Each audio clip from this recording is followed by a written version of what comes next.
ou l'implosion totale du Parti travailliste ou de ce gouvernement, qui continue, à un moment où, bien sûr, Reform UK prend de l'élan. Nous l'avons vu dans les derniers sondages qui montrent qu'un tiers des électeurs travaillistes du dernier scrutin cherchent maintenant ailleurs. Près d'un cinquième des électeurs travaillistes soutiennent désormais Reform, et 3 électeurs conservateurs sur 10 ne soutiennent plus les Tories, un quart d'entre eux se tournant désormais vers Reform. Et un gouvernement dirigé par Keir Starmer qui, en gros, récompense l'échec. Yvette Cooper est ministre de l'Intérieur. La ministre de l'Intérieur, bien sûr, a supervisé une hausse scandaleusement sévère de la migration illégale de la France vers l'Angleterre, en hausse de 46% par rapport au niveau déjà alarmant que nous avons constaté.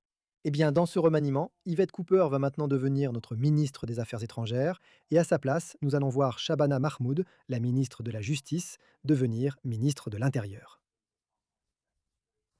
Certains affirment que cela annonce une politique plus ferme du gouvernement. Vraiment? Regardons le bilan que nous avons vu du gouvernement en matière d'ordre public et de sécurité. Car nous avons vu ces plans pathétiquement faibles pour que certains prisonniers ne purgent qu'un tiers de leur peine. Un tiers. Pendant ce temps, le dangereux, carrément dangereux, programme de libération anticipée que nous avons vu de la part des travaillistes concernant les prisons, devinez quoi? 3 prisonniers sur 4 ont été rappelés en prison dans le cadre du programme de libération anticipée des travaillistes. 13 000 ont été libérés. 10 000 ont été rappelés après avoir commis de nouveaux crimes ou enfreint les conditions de leur licence. Le Parti travailliste est confronté à cette réalité brutale. Ils ont laissé la situation devenir encore plus incontrôlable. Je viens de voir que 600, voire 700 migrants illégaux de plus ont apparemment été autorisés à traverser. Le Parti travailliste ne sait pas comment régler cela. Reform a un plan complet pour cela.